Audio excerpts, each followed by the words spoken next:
Tomorrow, the Federal Communications Commission could approve a new set of regulations 332 pages long, which will fundamentally transform how the entire World Wide Web operates. But not only are most people unaware that this is even taking place, they're also completely clueless as to what the central issue, net neutrality, is even about. Advocates assert that this will protect net neutrality by forcing internet service providers to treat all web traffic equally and not throttle, slow down or block traffic to certain high demand services like Netflix.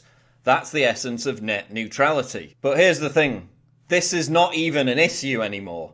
When it was an issue, Netflix, Verizon and Comcast got together, made a deal and it was resolved. You know, as something normally happens in what we call the free market. Furthermore, how could it even benefit an ISP to provide crappy service to their customers by slowing down bandwidth speeds to their favourite websites?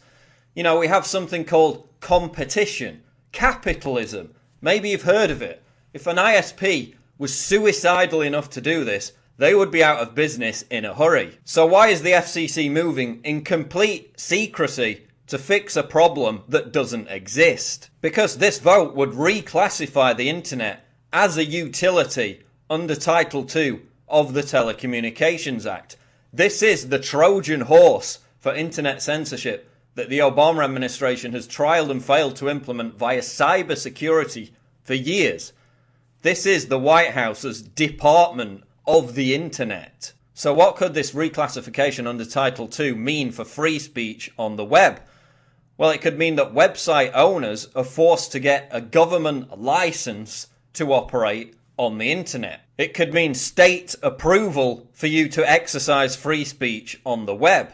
It could mean the end of anonymity. Government decreed decency standards, a fairness doctrine for the web, all decided upon by unelected bureaucrats at the behest of the White House. In 1998, after the Monica Lewinsky scandal, Hillary Clinton called for the government to have the power of a, quote, gatekeeping function to review content before it appears on the web.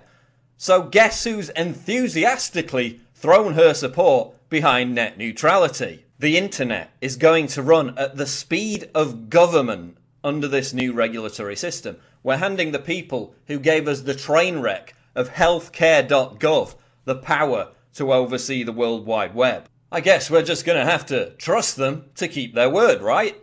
If you like your private health insurance plan, you can keep your plan. The very reason the US has better internet speeds than Europe is because it has a light touch when it comes to regulation.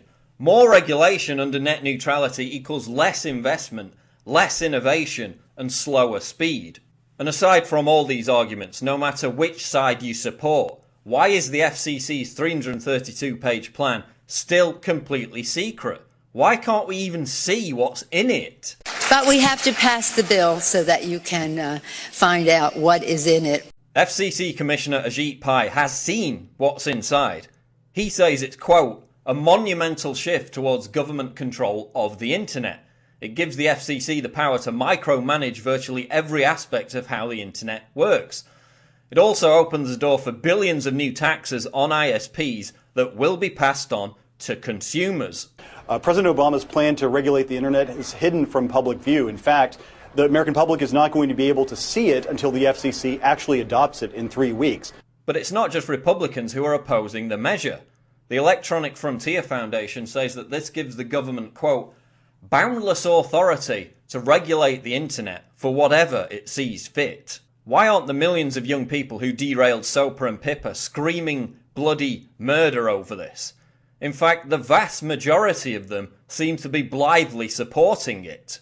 Why isn't this part of a huge national conversation? The power to control, regulate and censor the internet in the United States, greasing the skids for Chinese-style web oppression, is being seized by the federal government within 24 hours, and barely anybody is talking about it.